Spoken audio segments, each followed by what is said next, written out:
प्यारे बच्चों, 12th का हम फर्स्ट पार्ट कर रहे हैं प्रूफ, और ये कंडीशन हमें गिवन है। तो जिंदगी में एक बात याद रखना, something by something is equal to something by something is equal to something by something दिया हो जब भी या स्कूल लेवल एग्जाम हो, चाहे क्या हो बच्चों, कॉम्पिटिटिव एग्जाम हो, तो ये एक रेशियो की फॉर्म में दे रखा है आपको क्वेश्चन। किस फॉर्म में दे रखा है बच्चों? रेशियो की फॉर्म में दे रखा है। तो इन रेशियोज को हम इक्वल टू के मान लेंगे। कोई ना कोई वैल्यू है ना जिसके इक्वल है।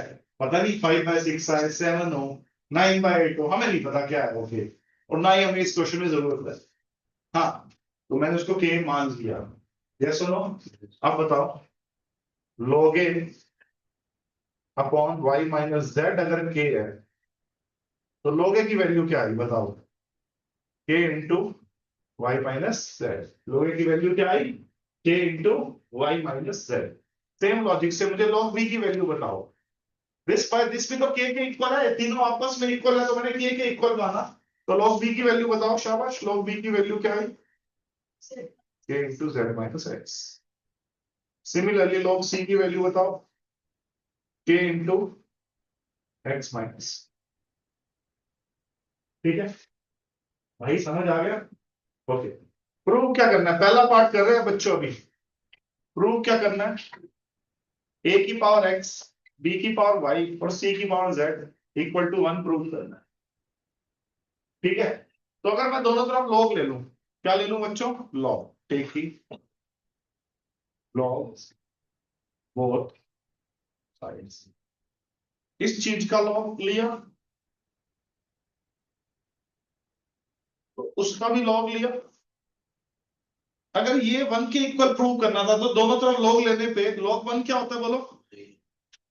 तो दोनों तरफ log लेने पे अब मुझे इसको 0 के इक्वल प्रूव करना है, यस और नो? क्योंकि मैंने log ले चुका हूं, कल भी ऐसा क्वेश्चन कराया है। अब मुझे इसको किसी तरह से, इसको मैं उठा रहा हूं और मुझे, क्योंकि log 1 तो 0 होता है, मुझे इसको क्या प्रूव करना है बच्चों? 0 प्रूव करना है। इसको log a की x इंटू बी की y इंटू सी की z को मुझे किसी तरह से 0 प्रूव करना है। ठीक है, कोई दिक्कत? अब मुझे ये बताओ यार, प्रोडक्ट रूल में अगर मैं कहता हूं log p क्यू r है, तो क्या मैं उसको log p plus log q plus log r लिख सकता हूं या नहीं लिख सकता हूं, ये बता दो। तो अगर log p हमारा एक तरह से a की पावर x है और q हमारा एक तरह से b की पावर y है और r हमारा एक तरह से c की पावर z है, तो अगर मैं इसको प्रोडक्ट रूल लगाऊं तो log a की power x plus log b की power y plus log c की पावर z। ठीक है, इस लॉजिक से x कहां आ जाएगा बच्चों? आगे आ जाएगा। तो x log a, y आगे आ जाएगा, y log b और z आगे आ जाएगा, z log c। ठीक है, पावर रूल लगा दिया ना, पावर आगे आ जाती है। अब बताओ log a की वैल्यू क्या है, जल्दी बताओ log a की वैल्यू क्या है? फर्स्ट में k into Y minus Z. log a की value k into Y minus Z put कर दी। log b की वैल्यू क्या है? शाबाश, k into Z minus X. log c की वैल्यू क्या है? शाबाश, k into X minus Y. ठीक है, अब इसको सॉल्व करते हैं और देखते हैं क्या ये सारा कट के 0 तो नहीं आ रहा।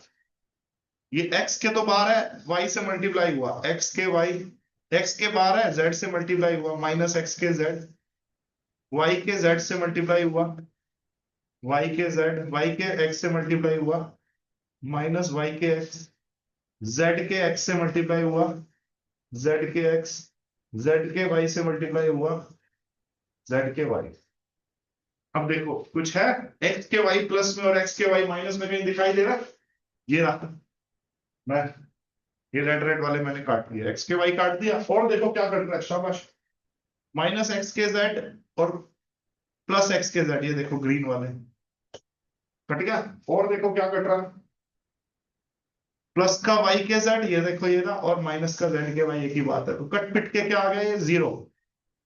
तो याद करो, मैंने जब दोनों तरफ log ले लिया था तो मुझे इसको 1 को log 1 करके, मतलब इस चीज को मैंने क्या प्रूव कर दिया, जीरो, बात तो वही है। तो hence our result prove, hence prove, समझे। मुझे इस चीज को 1 प्रूव करना था, क्योंकि मैंने लॉग ले लिया था, तो log 1 क्या होता है, जीरो, तो इसको मैंने जीरो प्रूव कर दिया, बात तो वही है।